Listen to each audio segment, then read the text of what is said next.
Hey everyone, welcome back to my channel.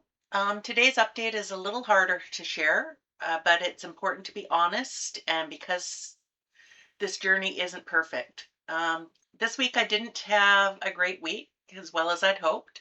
I gained a couple of pounds, and instead of brushing past it, I want to talk about what I think went wrong and what I learned from it.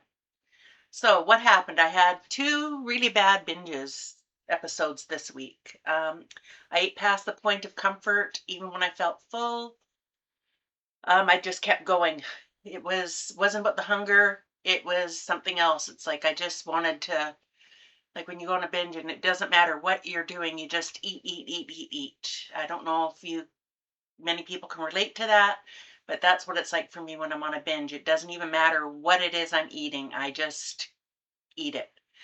Um, And I think that's the most important part for me to understand is that it wasn't about hunger and it was something else. So, what do I think triggered it? Looking back, there's a few things that really stand out. First, I was home alone. And for me, that trigger goes way back to childhood. Growing up, snacks were restricted by my mom. She'd always have them in the house, but we weren't allowed to have them in case company came over. She would bake, she would do a lot of things. So she always had them there ready to have, but then wouldn't allow you to even have one.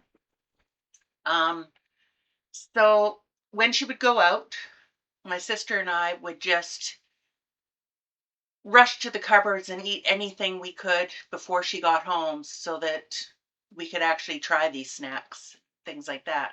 I remember I used to go get the vacuum out after school because that was my chore to vacuum after school. And there'd be pop in the cupboard where the vacuum was. Well, I'd just down a can of pop and then start my vacuuming, things like that.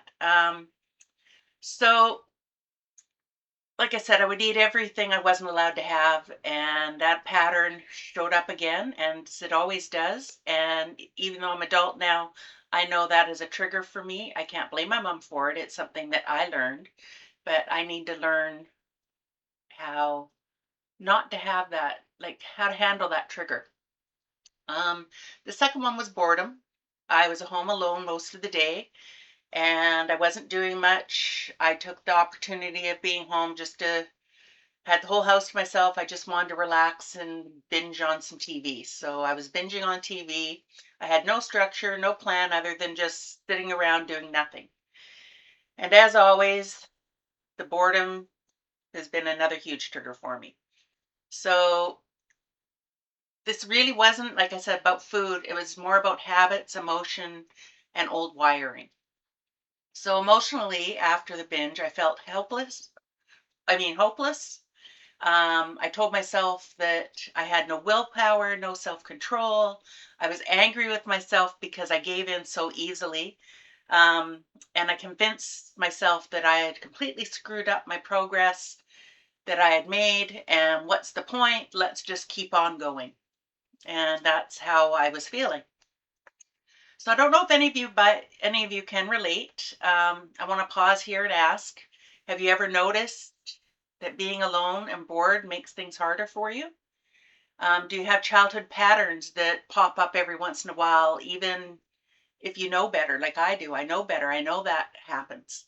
Um, if you feel comfortable, I'd really love to hear from you in the comments and let you know you're not alone. And sharing really helps more than you realize.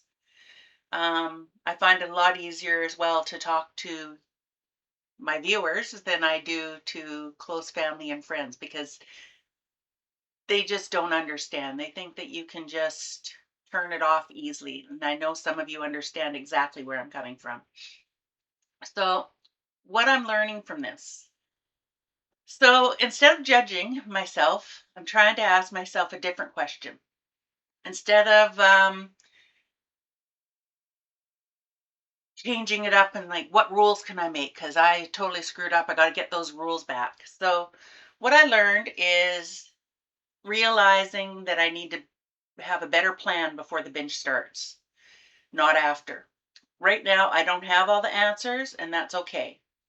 So, One thing I have done in the past, because binging has been a problem that, I've mentioned I've had eating disorders, and that is one part of my eating disorder that is never really, I do better, but I haven't got it completely under control for me. I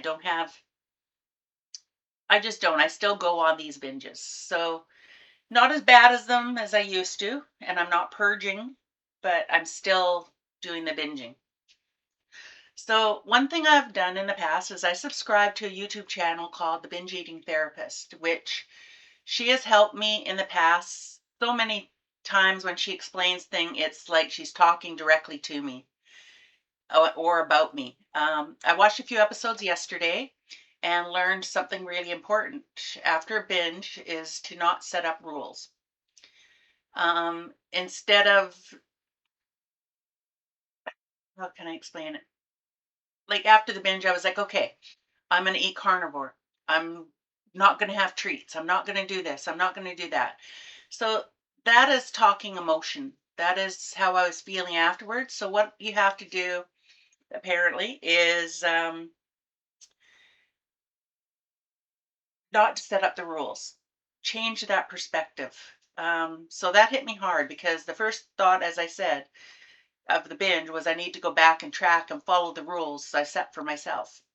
So instead, she suggests to bring yourself out of that chaotic pattern and get yourself back into balance before you make any decisions. Disconnect from the binge and change your perspective. So I'm choosing to accept that I had a slip, and it's not a failure, it was a slip. I'm moving forward without making rules, and I of what I should and shouldn't eat, and I'm going to spend time researching ideas and tools and strategies that might help interrupt that pattern earlier. So what I'm focusing on now is, in the meantime, I'm going to go back to the basics. I'm going to keep a daily routine even when I'm home alone. I'm going to complete my small, realistic goals because I didn't complete those this week either. I didn't go to the gym. I think I only went once. I woke up on the Friday to go and turned off my alarm and fell back asleep. Um, I didn't do my walking. I admit I've been kind of fatigued this week, so it hasn't helped, but I can't keep using that as an excuse. So I'm going to plan and prep meals. So I do find that when I do that, that really helps, even if it's the day of that I'm planning like my dinner. And then my lunches, I do know I have a habit of eating out. So especially for work, I need to plan and do some food prep. So I might actually even do a video of me doing food prep. I haven't decided. We'll see how it goes. Um, I'm going to be staying more engaged instead of zoning out when boredom hits. And watch the other thing I'm going to do, because it does help, is I'm going to watch some more episodes from the Binge Eating Therapist. As I said, she really helps. I've got her book and I just sort of got out of the habit of watching, but her ideas and the fact that she had a binge eating problem to begin with that really relates. So, got to remember, it's not perfection, just a little more intention. So, in closing, if you are watching this and you've had a tough week too, please let me know. 1 week does not undo your progress. Awareness is progress. So thank you for being here, for listening, and for creating such a supportive space. If this resonated with you, let me know in the comments. And if you're not already subscribed, I'd love to have you along for my journey. I'll see you in the next video.